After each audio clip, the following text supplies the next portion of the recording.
My own son stood in a courtroom and calmly told a judge that I couldn't remember where I lived anymore.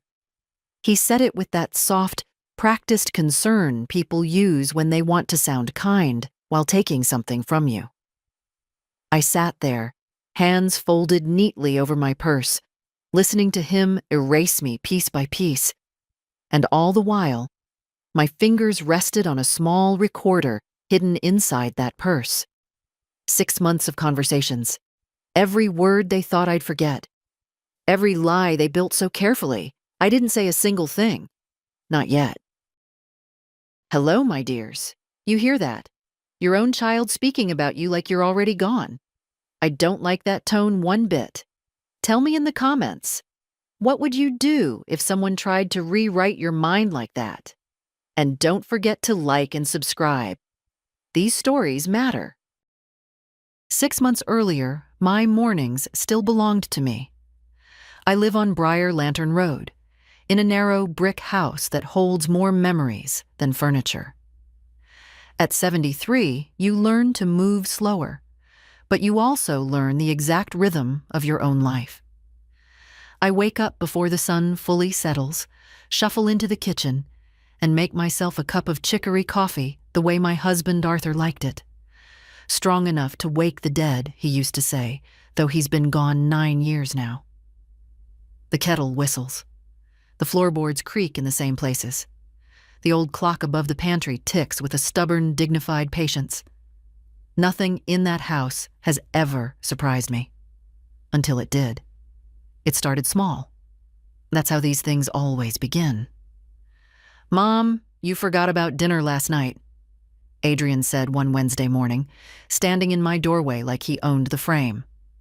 I looked up from my crossword. "What dinner?" He paused just long enough to make me question myself. "We talked about it on Sunday. Celine booked a table at the Gilded Apron." I remember Sunday very clearly. I had baked an almond torte with a thin layer of apricot glaze, the kind that sticks slightly to your teeth, and Juniper had come by with a book she thought I'd enjoy. We talked about her studies. We did not talk about any dinner. "I don't recall that," I said. Adrian sighed, the kind of sigh that carries disappointment more than anger. "That's what I'm worried about, Mom." Worried, such a gentle word, such a dangerous one when used incorrectly. He walked into the kitchen without asking, opened cabinets, glanced at the stove as if it might confess something to him. I watched him move, trying to understand why everything about his presence felt measured, observant, like he wasn't visiting. He was assessing. "I'm fine, Adrian," I said, more firmly this time. He smiled, but it didn't reach his eyes. "Of course you are." That was the first time I felt it. Not fear, not yet. Just a thin, quiet discomfort, like a draft under a closed door. Celine came by later that afternoon. My daughter has always carried herself like she's speaking on a stage no one else can see. Even her concern has a kind of performance to it. She hugged me too tightly. "How are you feeling today?" "I feel like myself," I answered. She pulled back, studying my face longer than necessary. "You seem a little off." "I'm not off," I said. "Oh, sweetheart," she replied softly, glancing toward the window where Mrs. Opal Merrick was tending to her roses. "You don't have to pretend with me." I followed her gaze. Opal looked up briefly, gave a polite wave, then returned to her pruning shears. But something in Celine's tone, that careful softness, made the moment feel staged, as if I were already being introduced to the world as something fragile. We sat down for tea. I served it in the porcelain set Arthur and I bought in a small shop in Prague, blue filigree, slightly chipped on one handle. Celine watched me pour like I might spill it. "Did you take your medication?" she asked. "Yes." "Are you sure?" I set the teapot down. Celine. She flinched slightly, then smiled again. I'm just making sure. There it was again. That word, making sure. By the time she left, my house no longer felt entirely like mine. Not because anything had changed physically. The same curtains, the same worn armchair, the same faint scent of cinnamon and old paper. But because something invisible had shifted, like someone had quietly moved the walls a few inches inward. That night, I checked my pill organizer twice, then 3 times. Everything was exactly where it should be, and yet, when I turned off the light and sat in the quiet, I heard Adrian's voice again. "That's what I'm worried about, Mom." I didn't sleep well. The next morning, I found my brass letter opener in the wrong drawer. The next morning, I found my brass letter opener in the wrong drawer. Now, that might not sound like much to you. But when you've lived in the same house for 41 years, you know where everything belongs the way you know your own handwriting. That letter opener, narrow, gold-toned, with a handle shaped like a small heron, had always rested in the top right drawer of my writing desk. Always. I had placed it there the night Arthur brought it home, wrapped in newspaper, saying it was too elegant for bills, but perfect for opening good news. It was in the kitchen, specifically in the second drawer beside the stove, wedged between a wooden spoon and a tin of cloves. I stood there for a moment, holding it, trying to recall if I had carried it there myself. I searched for the memory the way you search for a word that's just out of reach. Nothing came. Not even a fragment. I placed it back where it belonged. Top right drawer. Closed it carefully. Then I made my chicory coffee and told myself I was overthinking. By noon, Adrian called. "Mom, how's your morning?" "Quiet," I said. "Just the way I like it."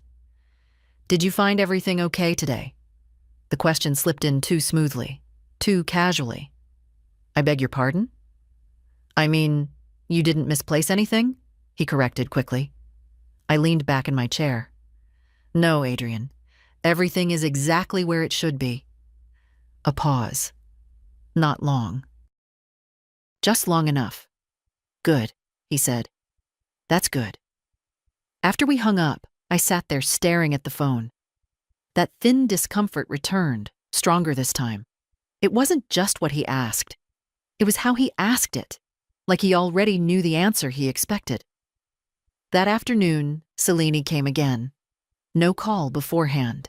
Just the soft click of the door opening with the spare key I had given her years ago. Back when, just in case, meant something entirely different. "I brought lunch," she announced, placing a paper bag on the counter. "You shouldn't be cooking too much on your own." "I've been cooking longer than you've been alive," I replied. She smiled, but there was a tightness in it. Things change. Inside the bag was quinoa salad with roasted fennel and something that smelled faintly of saffron. Expensive. Carefully chosen. Not something she'd usually bring unless she was trying to prove a point. We sat at the table. She watched me take each bite. "Do you remember what you did this morning?" she asked suddenly. "Yes." "What did you have for breakfast?" "Toast. Honey. Coffee. And yesterday?" I set my fork down. "Selene, what is this?" She raised her hands slightly. "Just checking. You know, memory exercises. It's good to keep the mind sharp." "My mind is sharp." "Of course," she said again, that same soft tone, as if agreeing with a child. I didn't finish the salad. After she left, I walked through the house slowly, room by room. The living room, the study, the bedroom. Everything looked normal at first glance, but when I looked closer, things felt touched. A cushion slightly out of place. A book turned the wrong way on the shelf. The faintest shift, like someone had passed through and tried not to leave a trace. Then I noticed the jar. My lingonberry preserves. I keep them on the second pantry shelf, right beside the jar of star anise. It's a habit. Order brings peace. The jar was gone. I checked every shelf, every cabinet. Nothing. For a moment, just a moment, I felt something cold settle behind my ribs. Had I moved it? I closed my eyes, trying to remember.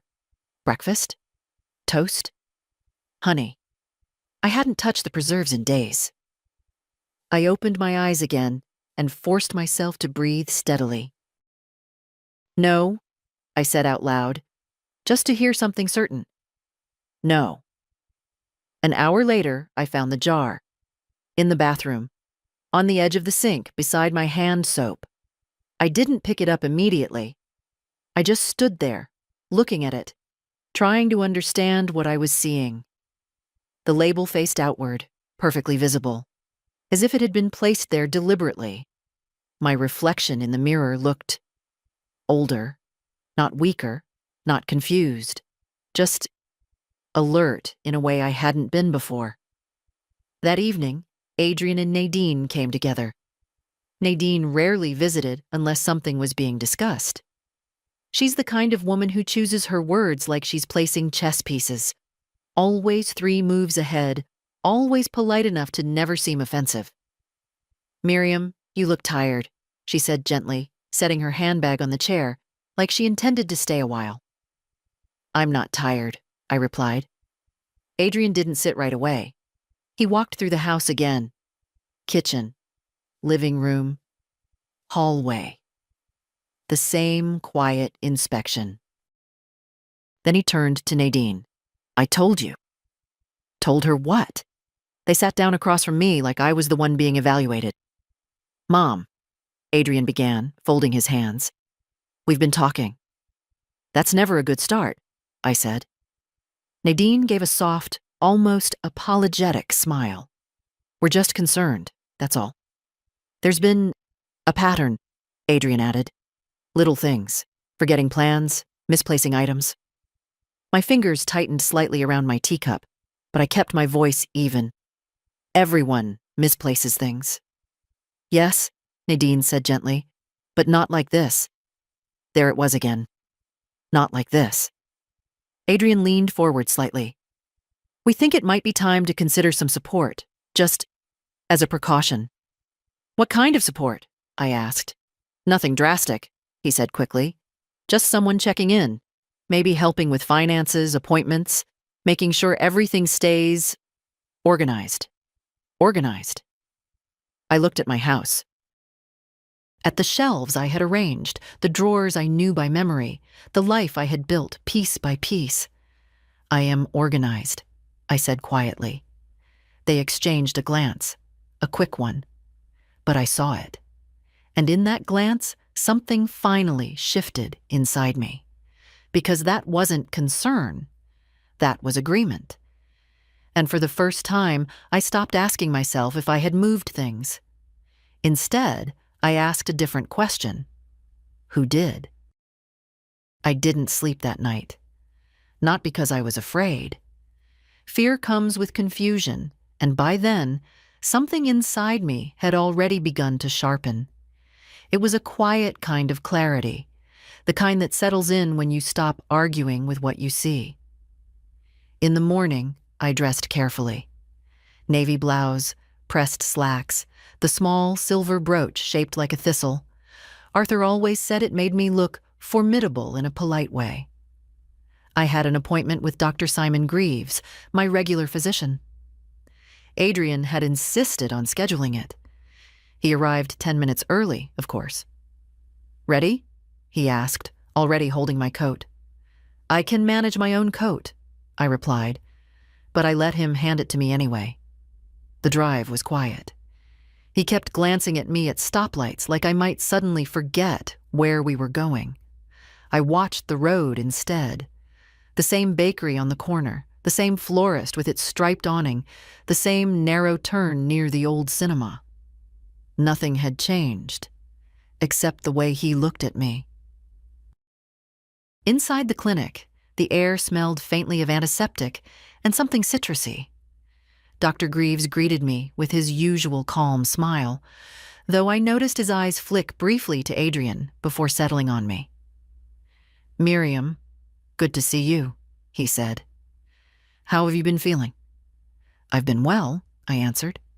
Adrian stepped in before I could say more. "She's had a few episodes, forgetting plans, misplacing things. Yesterday, she found food in the bathroom." I turned my head slowly. "I did not put it there." "I didn't say you did it on purpose, Mom," he replied gently. That word again, gently, as if softness made it true. Dr. Greaves cleared his throat. "Let's take this one step at a time. Miriam, I'd like to run a few routine checks, just to be thorough." "Of course," I said. The tests were simple. Dates, words, shapes, numbers. I answered each one without hesitation. I even added a small remark about the sequence pattern in one of his questions. Something he hadn't asked for, but noticed. He nodded slowly. "Very good." Adrian didn't look relieved. When the tests were over, Dr. Greaves leaned back slightly. "From what I can see, Miriam is functioning well. There are no clear signs of cognitive decline based on today's evaluation." Silence. Adrian shifted in his chair. "But what about early stages? These things don't always show up right away." "That's true," the doctor said carefully. "But we also need consistent, verifiable patterns, not isolated incidents." Isolated. I held on to that word. On the way out, Adrian spoke less. But I noticed his jaw was tighter, his steps quicker.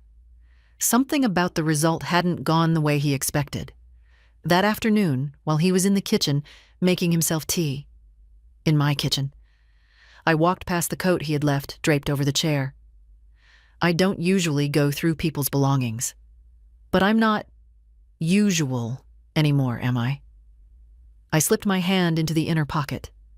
A brochure, glossy, thick paper, folded twice. Silverwood Residential Care. I opened it slowly, smiling faces. Bright rooms, phrases like dignity in every stage, and specialized memory support. There was even a small section outlining legal assistance for transitioning decision-making authority. I closed it carefully and placed it back exactly where it had been. When I returned to the living room, Adrian looked up. "Everything okay?" I sat down across from him, folded my hands. "Yes," I said. And for the first time, I let a small hesitation enter my voice. "I just feel a little tired today." He watched me closely. Then slowly. He smiled. 3 days later, Celine invited me to dinner. Not a casual visit. Not one of her controlled drop-ins with quinoa and quiet questions. This was something arranged. A reservation? A time? A place? The Copper Pheasant. One of those restaurants where the lighting is soft enough to flatter people and the prices are high enough to justify bad behavior. 7 o'clock, she said over the phone. We all thought it would be nice to spend some time together. All of us. That included Adrian, Nadine, Victor, even Juniper. I agreed, not because I trusted the invitation, but because I wanted to see what they would do when they were all in the same room. I chose my clothes carefully. Dark blue dress, simple cut. Pearl earrings? The same ones I wore to Arthur's retirement dinner. I brushed my hair slower than usual, watching my reflection as if I were meeting myself for the first time. You're not confused, I said quietly to the mirror. The mirror did not argue. The restaurant was already full when I arrived. Soft music, low voices, the faint scent of roasted meat, and something citrus. Bergamot, perhaps. I recognized the kind of place immediately. Designed for appearances. They were seated at a round table near the center. Adrian stood when he saw me. Too quickly. Mom, you made it. I said I would, I replied. Celine leaned in to kiss my cheek. You look lovely. I always do, I said. And for a brief moment, Something in her expression flickered. We sat. At first, everything felt normal. Too normal. Drinks were ordered. A bottle of Barolo appeared. Victor made a joke about the menu being written for people who pretend to understand it. Nadine smiled politely. Juniper gave me a small, quiet look, something between concern and apology. Then it started. Subtle at first. "So, Mom," Adrian said, swirling his wine, "did you find your car keys today?" "Yes." "Where were they?" "Where I left them." He nodded slowly, as if marking something down in his mind. Celine leaned in slightly. "You called me yesterday afternoon." "I did." "You asked me the same question 3 times." I looked at her. "No, I didn't." She smiled gently. "It's okay if you don't remember." Victor chuckled softly, shaking his head like this was all very understandable. I picked up my fork. Took a bite of the starter. Something delicate with fennel and a trace of anise. I tasted nothing. "I remember the conversation clearly," I said. Celine reached across the table, placing her hand lightly over mine. "Miriam. Not Mom. Not Mother. Miriam. It's not a bad thing," she continued softly. "We just want to help. Help." The word hung there, heavy and misplaced. The main course arrived. Something elaborate. Braised lamb with a reduction that smelled faintly of pomegranate. The waiter placed it in front of me with a careful smile. As I reached for my knife, it slipped slightly from my fingers and tapped against the plate. A small sound, but it was enough. Victor's phone shifted on the table, not obviously. Just enough for the camera to angle toward me. Adrian leaned forward immediately. "Careful." "I am careful," I replied. Nadine spoke for the first time since we sat down. "It's all right, Miriam. No one is judging you." I looked at her. No one is judging you.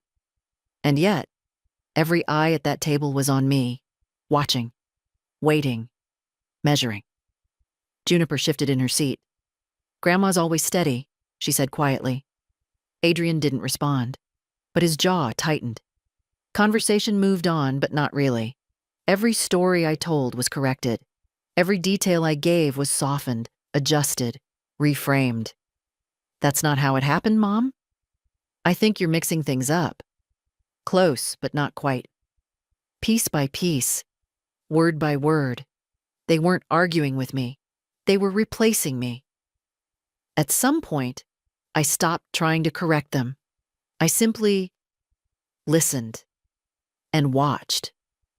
Because once you stop defending yourself, you start noticing things. The way Victor kept adjusting his phone.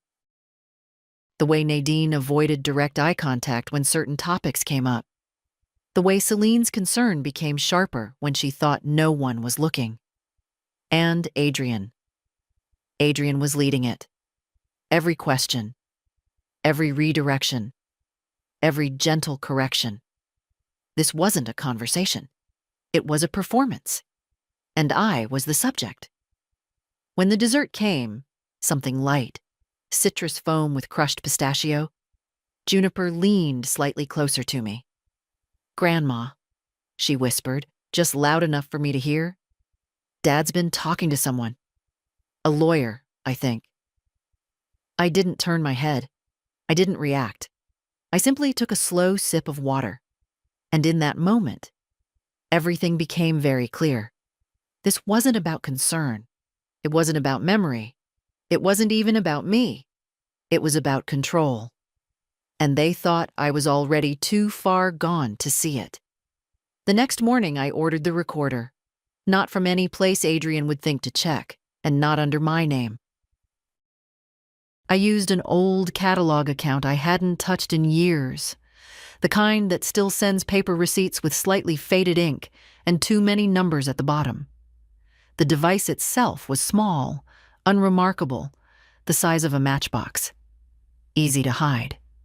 Easy to forget. That part mattered. If you want people to reveal themselves, you don't confront them. You let them relax. I began that same day. When Adrian called, I let my voice soften just enough. Not weak, not theatrical, just uncertain. Mom, did you remember to pay the utility bill? A pause. A small breath. I think so, I said. Or maybe I was going to. Silence on the other end. Then, carefully. It's okay. These things happen. I could almost hear the shift. The subtle recalculation. That was the moment he started believing it. By afternoon, Selene arrived again. No warning, as usual. This time she didn't bring food. She brought a folder. I thought we could go over some things together, she said, placing it neatly on the table. I didn't open it right away. What things? Just practical matters. Bills, insurance, maybe a few permissions. Nothing complicated. I let my fingers hover over the folder, then pulled them back slightly. I've been feeling a bit off lately, I said quietly. Celine's eyes softened instantly. Not with warmth, with confirmation. I know, she said. Of course she did. Inside the folder were forms. Clean, official-looking, with carefully placed lines for signatures. Words like authorization, temporary access, medical proxy, all presented as small steps. Harmless steps. Just in case, Celine added gently. So we can help you if you need it. Help. I nodded slowly. Maybe that's a good idea. She smiled, and in that smile, I saw something settle into place. That evening, after she left, I placed the recorder inside a hollowed-out book on my shelf. An old encyclopedia volume no one had touched in decades. The cover still read EF, fitting, in a way. I tested it twice. The sound was clear. The next day, I began keeping a log. Nothing dramatic. Just a small notebook, tucked beneath the linen drawer. Times, dates, who visited, what was said, what was moved, what didn't make sense. At 10:15, Adrian called, asked about keys again. At 12:40, Celine entered without knocking, rearranged mail. At 14:05, kitchen drawer left open, I did not open it.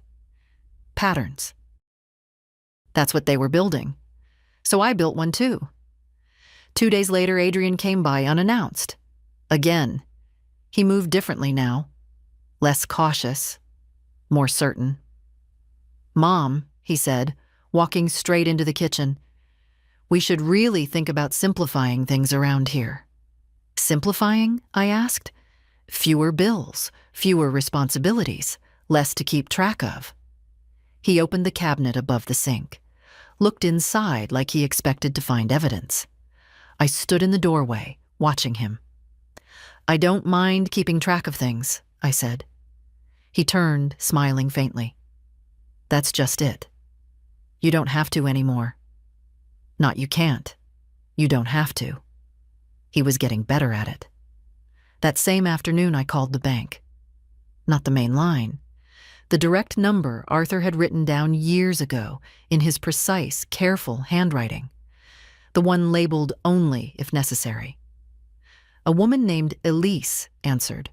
Her voice was calm. Professional. I'd like to review recent access attempts on my accounts, I said. There was a pause as she pulled up the records. Yes, Mrs. Halstead. I see a request to add a secondary manager. It hasn't been approved yet. Who made the request? Adrian Halstead. Of course. I didn't authorize that, I said. No, ma'am, it's still pending. Leave it that way? Yes, ma'am. I hung up and sat there for a long moment, staring at the wall. Then I wrote one more line in my notebook. They're not waiting for me to fail. They're preparing for it. That evening, I made myself dinner. Simple. Toasted rye, a bit of cheese, and a small dish of pickled herring the way Arthur used to like it. Sharp. Clean. Honest. I ate slowly. And for the first time since all of this began, I didn't question my memory. I trusted it.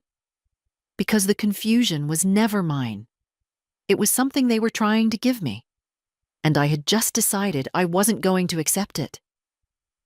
They stopped pretending to wait. Up until then, everything had been careful. Suggestions, soft voices, concerned glances. But once I began playing my part, once I let hesitation slip into my words and doubt into my tone, something in them relaxed. And when people relax, they stop hiding. Adrian arrived that Friday with a folder thicker than the last one. "Just a few more things, Mom," he said, placing it on the table without asking. I didn't reach for it immediately. I was slicing a pear. Slow, deliberate movements. The knife made a clean sound against the ceramic plate. "What kind of things?" I asked. "Precautions," he replied. "Temporary authorizations. Medical access, mostly." Nadine stepped in behind him, already removing her gloves. "It's really for your protection, Miriam. If anything were to happen, we wouldn't want delays." Delays, such a polite word for control. I set the knife down and wiped my hands on a cloth. Let them see the slight pause, the flicker of uncertainty. I don't know if I understand all of it," I said. Adrian softened instantly. "That's okay. You don't need to understand everything. That's why we're here." There it was again. That quiet removal of ownership. I opened the folder. Legal language, clean margins. Signature lines waiting patiently at the bottom of each page. One document in particular caught my eye. Durable medical authorization. Another, temporary financial oversight. Temporary. I almost smiled. "Maybe. I should think about it," I said slowly. A flash of irritation crossed Adrian's face. Gone in a second, but I saw it. "Of course," Nadine said quickly. "No pressure at all." No pressure. They were applying it from every direction. Later that afternoon, after they left, I retrieved the recorder from the hollowed book and listened. Their voices filled the room again, clearer than memory. Adrian. "She's hesitating. That's new." Nadine. "It's normal. Don't push too hard yet." Adrian. "We don't have time for slow." Nadine. "Then make it look like her idea." I stopped the recording, sat there in silence.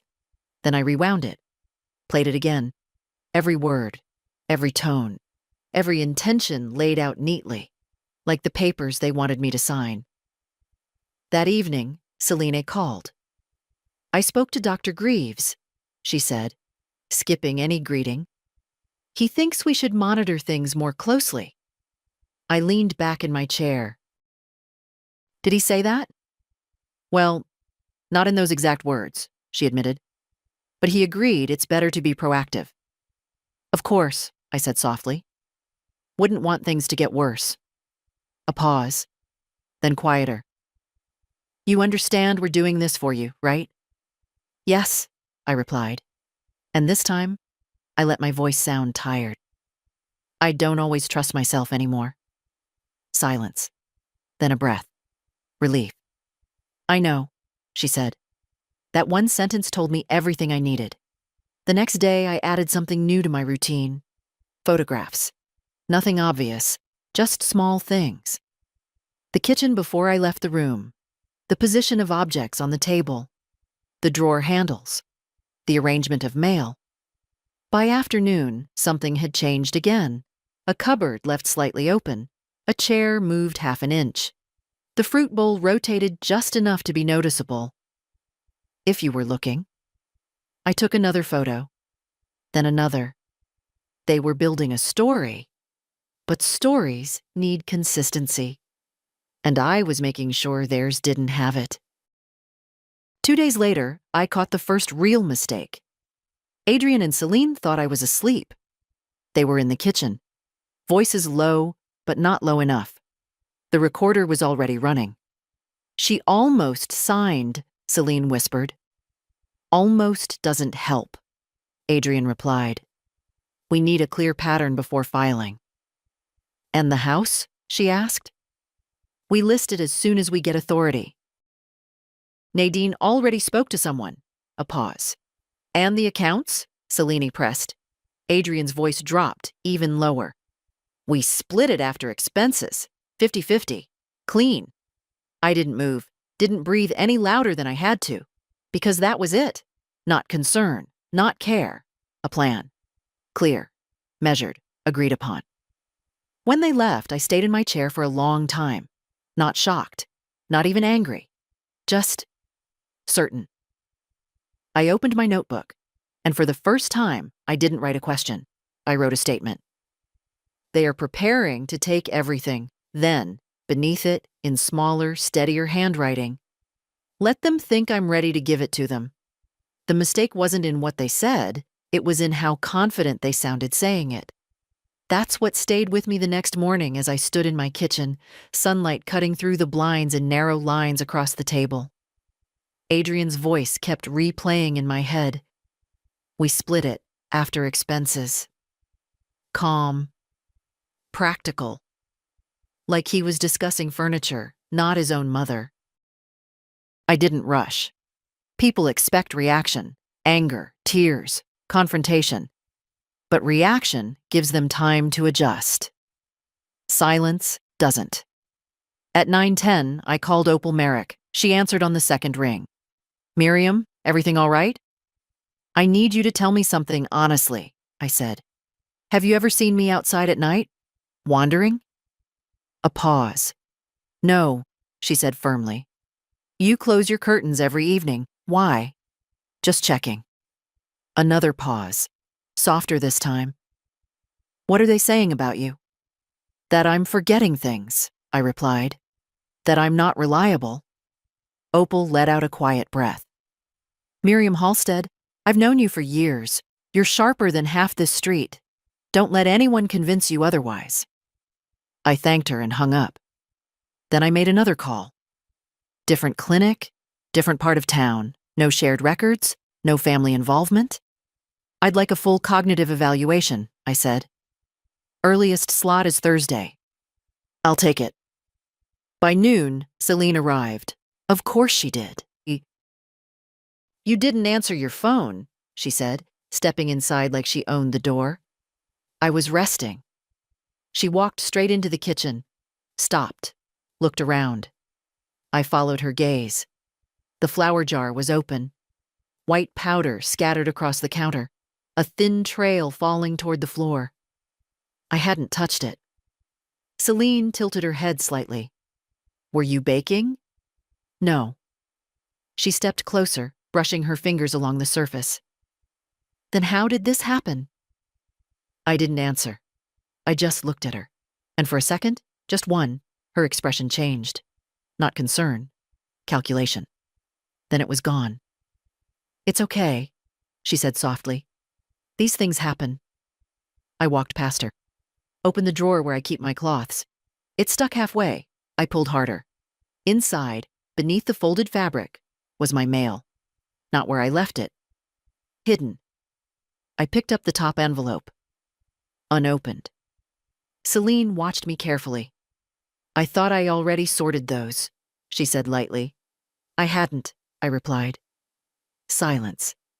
Then she smiled. Well, at least we found them. I noted the time. 12:17. After she left, I didn't clean immediately. I took photos first. The counter, the floor, the drawer, the envelopes. Then I wiped everything clean. That afternoon, I met Calder Wynn. His office was quiet, precise. The kind of place where nothing gets ignored.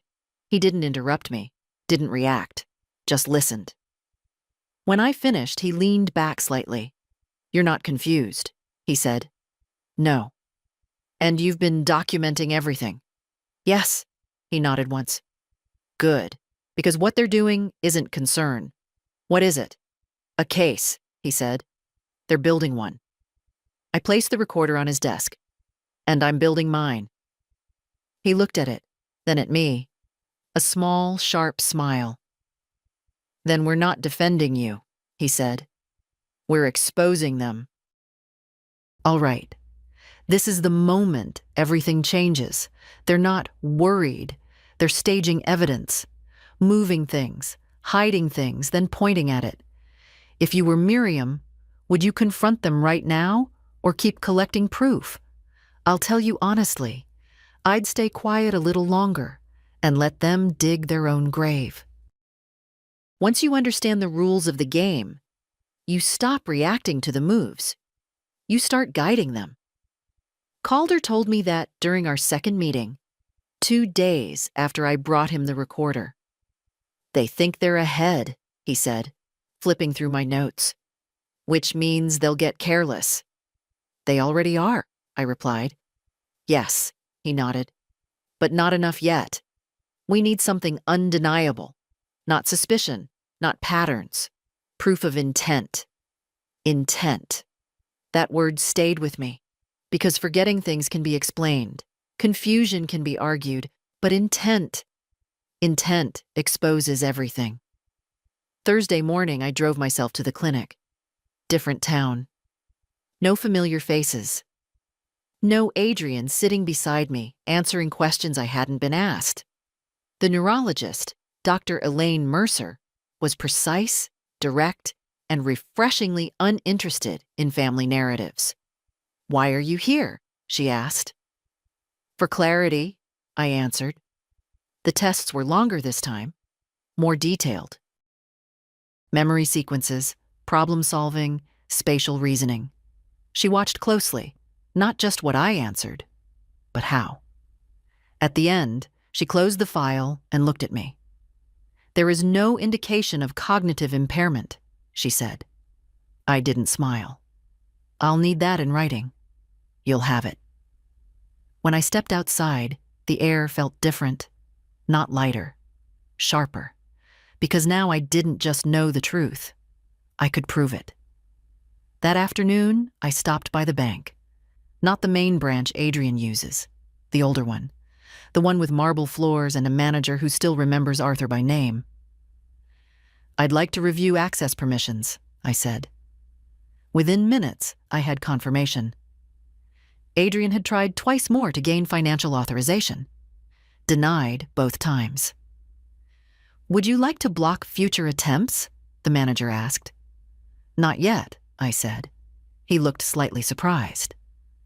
"I'd prefer to see how far he's willing to go." That evening, Selene called. "We're thinking of scheduling another appointment," she said. "A specialist this time." "I already saw one," I replied. Silence. "What do you mean?" "I had an evaluation this morning." Her voice sharpened just slightly. "Why didn't you tell us?" "I didn't think I needed permission." Another pause. Then she softened again. "What did they say?" I let just enough hesitation slip in. "They said I seem fine." Seem. I chose that word carefully. Selena exhaled slowly. "Sometimes early stages don't show clearly." "Maybe," I said. I could hear her thinking, recalculating. Good. The next day, Adrian came over again. No announcement, no call. He walked in, slower this time, watching more carefully. "Mom," he said, "we need to talk about next steps." I nodded, sitting at the table. "I've been thinking too," I said. That caught him off guard. "Oh?" "Yes," I continued. "Maybe it would be easier if you handled some things for me." There it was. The opening. His eyes changed immediately. Not softer, sharper. "I think that's a very good idea," he said. "I get tired keeping track of everything," I added quietly. "That's completely understandable." He sat down across from me, leaning in. "We can simplify everything. Bills, accounts, decisions. You won't have to worry anymore." I nodded slowly. "Maybe I should sign those papers." For a fraction of a second, he froze. Then, relief. Real relief. "I can bring them tomorrow," he said quickly. "All right." He stood up almost immediately, like he couldn't afford to stay still. "I'll take care of everything." "Of course you will," I thought. That night, I placed the recorder under the table, not hidden too deeply, just enough, because tomorrow they would stop pretending entirely. And that's when people say the most honest things of all. Adrian didn't come alone. He brought Celine and Nadine. Of course he did. You don't close a deal like this without witnesses. I had already prepared the room, not in any obvious way. Nothing dramatic, just small things. The table cleared, chairs placed evenly, the recorder resting beneath the edge, angled just enough. I made tea, not for comfort, for normalcy. When they walked in, I didn't stand up immediately. Let them settle first. Let them feel in control. "Mom," Adrian said, placing the folder down like it belonged there. "We didn't want to delay this." "I understand," I replied. Celine smiled gently. "We're just here to make things easier for you." Easier. Nadine didn't say anything. She just watched, always watching. I poured the tea slowly. The scent of bergamot filled the space between us. Earl Grey, Arthur's favorite. Funny how habits stay even when people don't. "Shall we go through it together?" Adrian asked. I nodded. He opened the folder. Page after page. Clean, organized, prepared. "This one gives me temporary financial authority," he explained. "Just so I can manage bills, investments, things like that." "Temporary. Just in case," Celine added softly. "Of course," I said. I picked up the pen, let my hand pause. Not too long, just enough. "You're sure this is necessary?" I asked quietly. Adrian leaned forward immediately. "Mom, we've talked about this. It's just protection." "For you," Nadine added calmly. I looked at her. "For me?" I repeated. "Yes," she said. "So nothing falls through the cracks." Cracks. Such careful language. I lowered my gaze to the paper again. "I don't want to be a burden," I said. And that was it. That one sentence changed the air completely. Adrian relaxed. Shoulders dropped. Breath steadied. Celine reached across the table, touching my hand. "You're not a burden," she said, but her eyes said something else entirely. "Let's just take care of this," Adrian said, sliding the paper closer. I signed the first page. Not everything, just one. Watched his reaction carefully. Relief again. Too much relief. He flipped to the next page quickly. "And this one?" "Wait," I said softly. They all paused. "I get confused with too many papers," I added. Celine nodded immediately. "Of course, we can do this step by step." Step by step, exactly. We went through 3 documents. I signed 2. Left the most important one untouched. The one that mattered most to him. Financial control. "I think that's enough for today," I said, setting the pen down. A flicker of irritation crossed his face. Again, fast, but not fast enough. "We should finish while we're here," Adrian pressed. "I'm tired," I replied. Silence. Then Nadine spoke, calm as ever. Pushing too much at once might overwhelm her. Adrian exhaled. "Fine." "Tomorrow, then," he said. "Tomorrow," I agreed. They stood to leave. But not before Adrian gathered the papers carefully, checking each signature like he was counting money. At the door, Celine turned back. "You're doing the right thing," she said softly. I smiled. "I know." After they left, I didn't move right away. I just sat there, listening. The quiet returned slowly, like the house was reclaiming itself. Then I reached under the table, picked up the recorder, rewound, pressed play. Adrian's voice filled the room, clear, confident. "Once we have authority, we list the house immediately." Celine. "And the accounts?" Adrian. "We consolidate everything first, then divide, clean and simple." Nadine. "Make sure it's all done before she realizes what's happening." I stopped the recording, sat in silence. Then I stood up, walked to the window. Outside, Opal was watering her garden, completely unaware that inside this house, something had just shifted permanently. They thought today was progress. They thought I was giving in.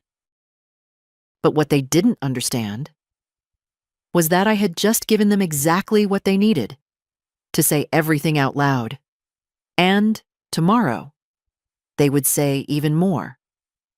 The next day, Adrian arrived earlier than expected. 9:32. I noted the time without looking at the clock. There's a certain kind of urgency people can't hide. It shows in how fast they knock, how quickly they step inside, how little they bother pretending this is still a conversation. He didn't bring Selene this time. Just Nadine. That told me everything. This wasn't about persuasion anymore. This was about closing. "Mom," Adrian said, already placing the folder down. "We'll keep this simple today." "I'd appreciate that," I replied. Nadine gave me a small nod, taking her usual seat slightly to the side. Observing, measuring. I poured tea again. Same cups, same movement. Consistency matters.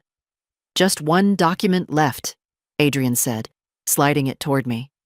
"This gives me full financial oversight. It just formalizes what we already discussed. Full, not temporary anymore, not even pretending." I looked down at the page, dense text, legal phrasing, finality wrapped in polite language. "I don't want to make a mistake," I said quietly. "You won't," he replied immediately. Too quickly. "I've reviewed everything. It's completely safe." "Safe for who?" I let my fingers rest on the edge of the paper. Then I looked up at him. "And the house?" There it was, a direct question. He hesitated, just for a second. "We'll manage it responsibly," he said. "Not you'll keep it, not it stays yours. Manage." I nodded slowly. "And my accounts?" "We'll streamline them," Nadine answered this time. "Make things easier. Streamline, divide, clean." All their words meant the same thing. I lowered my gaze again, picked up the pen, paused, not for effect, for timing, because this moment needed to feel real to them. "I trust you," I said softly. Adrian exhaled, relief again, but this time deeper. He leaned back slightly, like the tension had finally broken. "You can," he said. I signed, not rushed, not hesitant, clean, deliberate. The pen moved exactly how it always had. No shaking, no confusion. Perfect. I placed it down. "There," I said. "That's everything." Adrian didn't even try to hide it this time. The satisfaction. The quiet victory.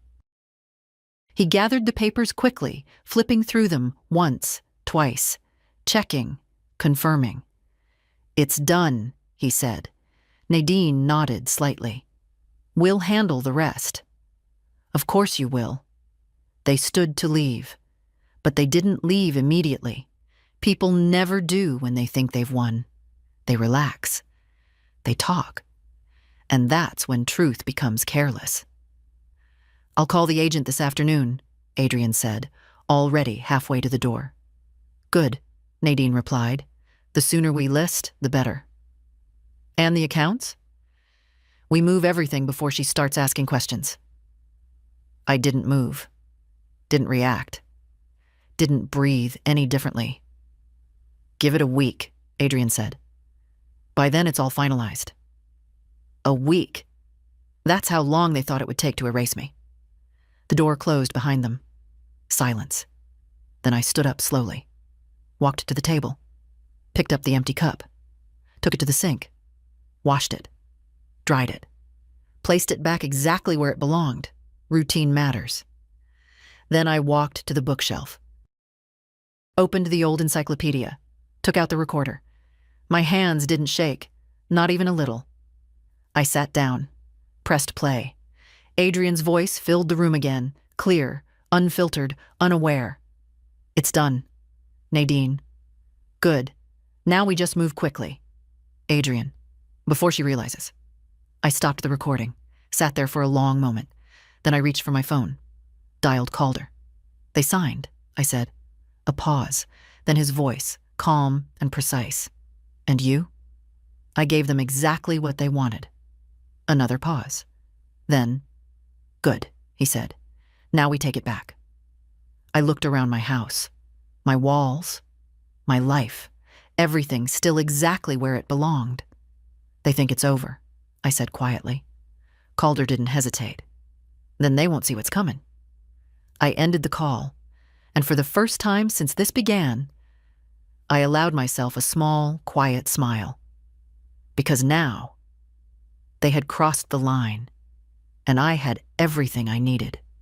They didn't come back the next day or the day after. No calls from Adrian. No careful check-ins from Celine. No soft, measured concern, just silence. That told me everything I needed to know. They were busy, moving things, arranging things, finalizing things, exactly like they said they would. By the third day, the first sign appeared, a notification from the bank. Request in progress, account restructuring. I didn't touch it, didn't respond, didn't interfere, because Calder had been very clear. Let them act, he said. The more they do, the clearer their intent becomes. So I let them. That morning, I made my coffee the same way I always did, measured the grounds, waited for the kettle, watched the steam rise in slow, quiet curls. Routine, control, clarity. At 11:20, my phone rang. Adrian. I let it ring twice before answering. Mom, he said, voice steady, almost cheerful. Just wanted to check in. How are you feeling today? Tired, I replied. A pause. Then softer. That's okay. You don't need to worry about anything anymore. I'm handling things. Of course you are. That's good, I said quietly. We've already started organizing your accounts, he continued. Just simplifying everything. Simplifying? Yes, I said. That sounds helpful. It is, he said. You'll see. I almost smiled. I trust you, I repeated. Another pause. Longer this time. Then, I know. He hung up first. That was new. That afternoon, I went to see Calder. He had already prepared everything: documents, reports, statements, copies of recordings, carefully labeled and time-stamped, the independent medical evaluation from Dr. Mercer, the bank records showing unauthorized attempts, my logs, my photos, everything. They've initiated transfers, he said, sliding a paper toward me. Not completed yet, but in motion. Good, I replied. He looked at me for a moment. Most people would be anxious, afraid, angry. I wasn't, because this was the part I had been waiting for. When do they file? I asked. Soon, he said. They need legal authority to complete everything cleanly. Otherwise, it becomes complicated. So they'll go to court? Yes. And they'll say I'm not capable. He nodded. That's the only way this works for them. I leaned back slightly. Then we let them. That earned the smallest reaction from him. A slight shift. Approval. Everything is ready, he said. When they file, we respond immediately. I nodded. Let them build their case. That evening, Celine finally called. Miriam, she said, skipping any softness this time. We need to discuss something important. I'm listening. We're filing a temporary guardianship petition, she said. There it was. No hesitation, no disguise.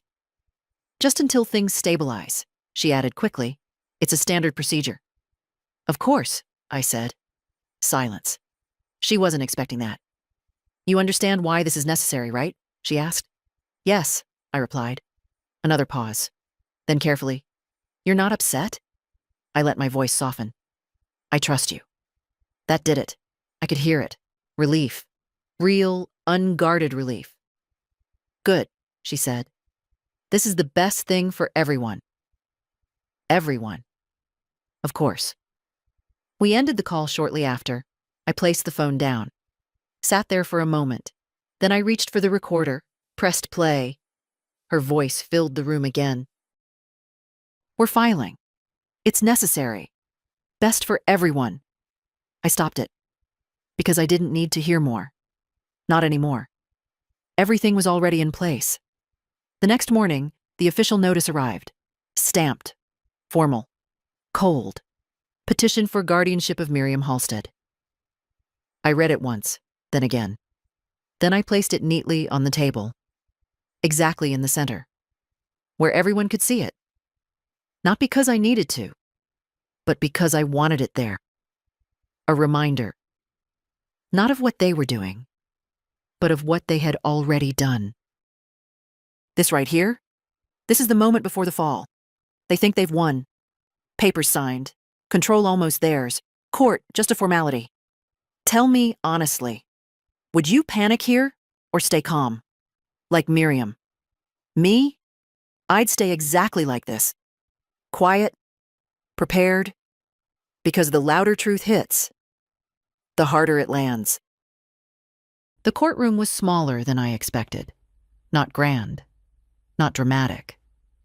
Just a quiet room with polished wood, a faint smell of paper and old varnish, and rows of seats that had seen too many family disputes dressed up as concern. I arrived early. Calder was already there, standing near the front, reviewing documents with the same calm precision he always carried. He didn't greet me with sympathy, just a slight nod.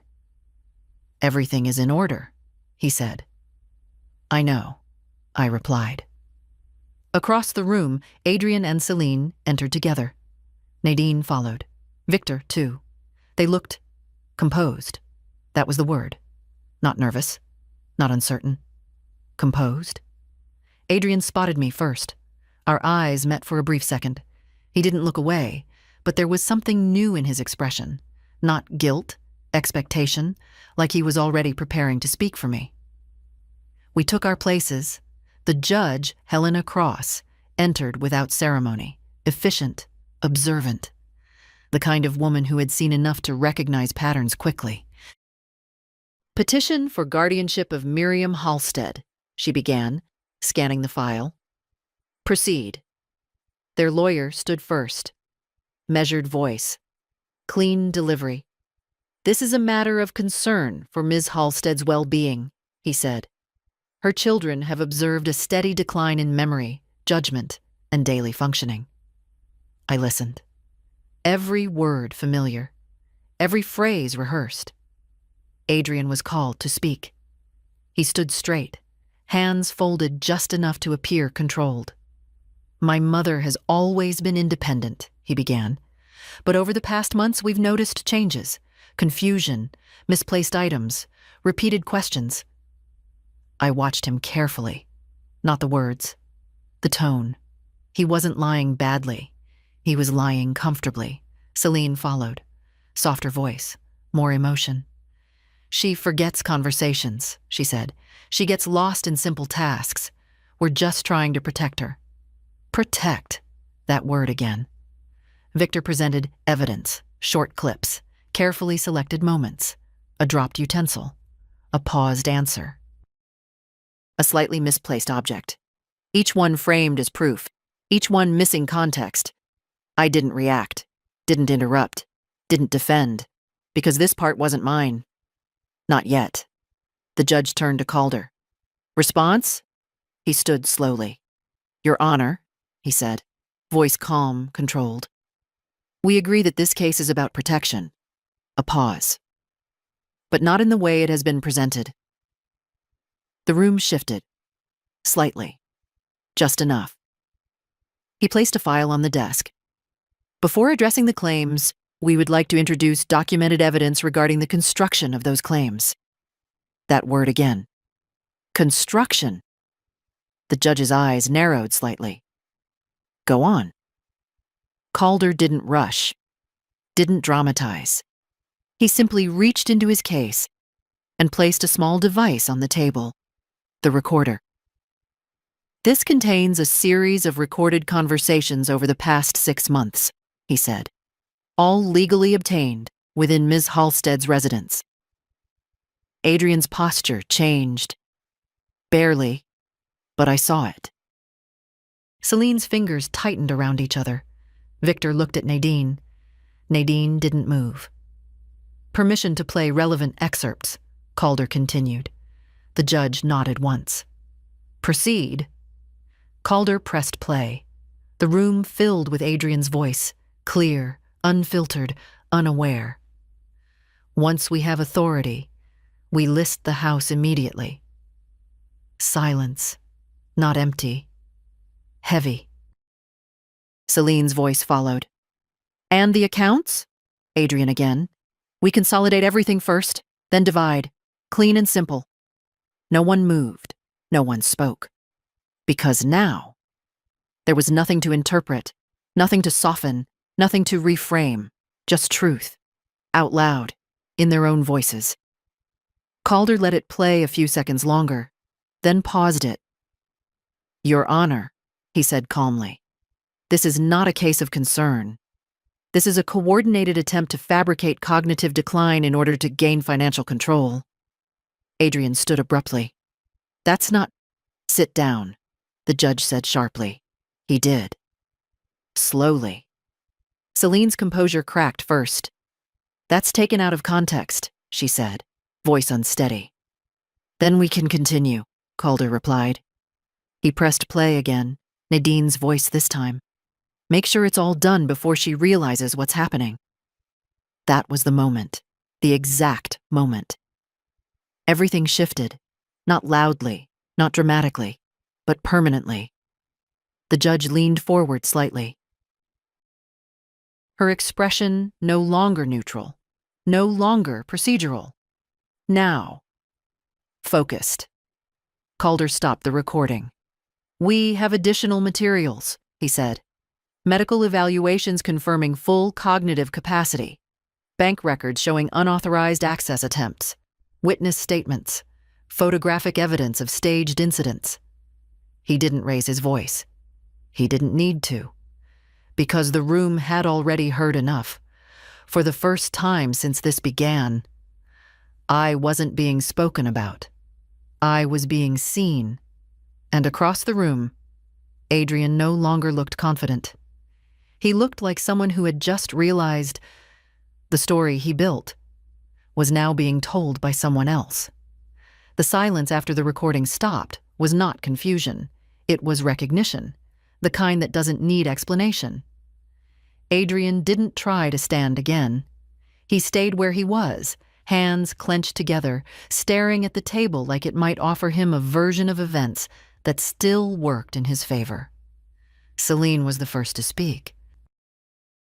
That's not what it sounds like, she said, her voice thinner now, stripped of its softness. We were just discussing possibilities, planning ahead. Planning ahead? I almost admired the persistence. Calder didn't respond immediately. He simply placed another document in front of the judge. Independent neurological evaluation, he said. Conducted without family involvement. Full cognitive capacity confirmed. The judge scanned it briefly, then looked at me. Ms. Halstead, she said, would you like to speak? For the first time since this began. I stood, not slowly, not weakly, just normally. I would, I said. My voice didn't shake, not even a little. I've lived in the same house for over 40 years, I began. I raised my children there. I buried my husband, and I learned how to continue living anyway. I know where everything in that house belongs. I know what I say, and I remember what I hear. I didn't look at Adrian or Celine, not yet. They told me I was forgetting, I continued. At first, I thought maybe they were right. That's what happens when the people you trust repeat something often enough. A pause. But then things started moving. Now I looked at them. Objects I didn't touch. Mail that disappeared. Stories I never agreed to. Celine looked down. Adrian didn't move. So, I stopped arguing, I said. And I started listening. I reached into my purse. Not for the recorder, for something smaller. A folded sheet. I wrote everything down, I said, placing it on the table. Dates, times, what was said, what changed. Calder stepped forward, handing copies to the judge. And when that wasn't enough, I added, I recorded the rest. The judge nodded slightly. I heard enough, she said quietly. Adrian finally spoke again. Mom, no, I said. Not loud, not sharp, but final. You don't get to call me that here. That landed harder than anything else. Because it wasn't anger. It was distance. Clean. Complete. Celine's voice broke next. We were trying to help you. No, I replied. And this time I didn't hesitate. You were trying to prepare me.